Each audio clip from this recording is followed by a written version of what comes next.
right now with Young the Giant. We have Samir and François. I said it correctly this time, right? Yes. First time I met him, and I messed it up right off the bat. That's a terrible way to start off. But pleasure to meet you guys. The last time I saw you guys, I was in Los Angeles at the VMAs. And a lot has changed for you since then, huh? Yeah. I mean, back then we had just kind of finished playing like a headlining tour in like 200 to 300 capacity rooms. And it seems like the VMAs and kind of like the couple months after that and the opportunities we got just pushed us into these theaters, these size theaters, and so far a sold out tour. So it's been a really good few months. It's worked out for you quite well. Yes. I'm sure you've been asked this question a lot, but I haven't heard the answer yet. Was there any conflict within the band to do the VMAs? Because it seems like there's two types of bands, right? There's like bands that like want to get their music out to as many people as possible, and then there's other bands that have a specific audience, and that's really all they care about. No, there wasn't any conflict amongst us. We are of the first category. We don't discriminate. We try not to. We're very, very open with the application of the music and everything in every way possible, because at the end of the day, it's music. It's it's not something like some crazy math formula or anything. It's something simple that everyone should enjoy. So yeah, there wasn't really that much. I mean, I think for us, if something morally offends us, then we won't do it. But in terms of like the cool factor and stuff like that, I think there wasn't any. Oh, we don't want to be too mainstream, right? You know what I mean? Because obviously, I don't think we have we don't like intend on being mainstream. We don't intend on being super indie. We're just us. Right. And so take it or leave it, and you guys don't care then either way. And you say morally offensive, but now on the flip side of that, some good can come out of your music being applied as well. You look at the placement of cough syrup in Glee, and obviously that was something that you guys were all for, right? Yes, yeah. We're playing past the mic, by the way, if you couldn't tell. Yeah, we don't watch like a huge amount of TV. We know what Glee is. We had definitely heard about it, and we know what they do.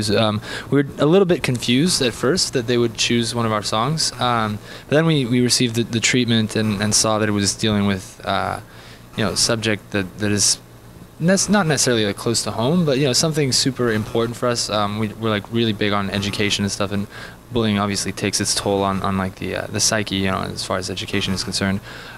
So it made it a lot easier for us to say yes at that point. We saw it, and it was just kind of like, oh, of course, yeah. There's no hesitation in a situation like that. Much smaller point. You guys still have that veto power right now, where you can say yes or no to stuff. Yeah. So if you guys didn't for some reason didn't like it, you could have said no. We don't want you to use your song. Yeah. I mean, that at the end of the day, like we still fortunately have that power. I think if we ever had that taken away, that might be a little difficult to swallow. But there have been times where we've gotten some opportunities or something like that, and we just didn't feel like it was the right fit necessarily. And at that point, everyone on our team is good about respecting our wishes, so there's never too much pressure for anything. Young the Giant, the album, is on iTunes now, and from what I've read, you guys are already thinking about this next album too, right? Yeah. Writing it all? I mean, obviously, probably not a chance to record because you're on the road so much.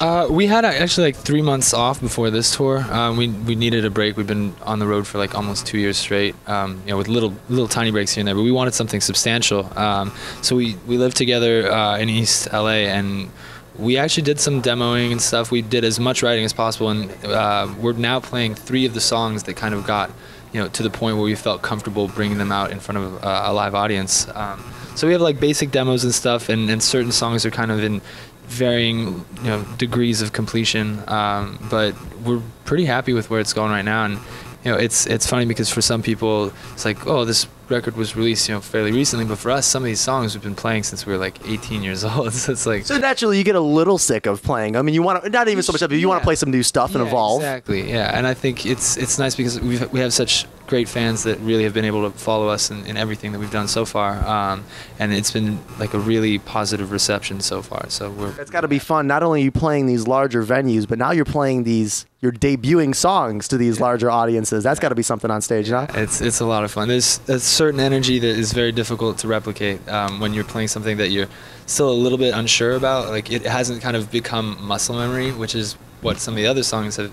You play a song 200, 300 times, like you're just going to be able to do it automatically. So it's nice to play those songs where you're not so sure of yourself and you have to really think about it, and it's a really great feeling.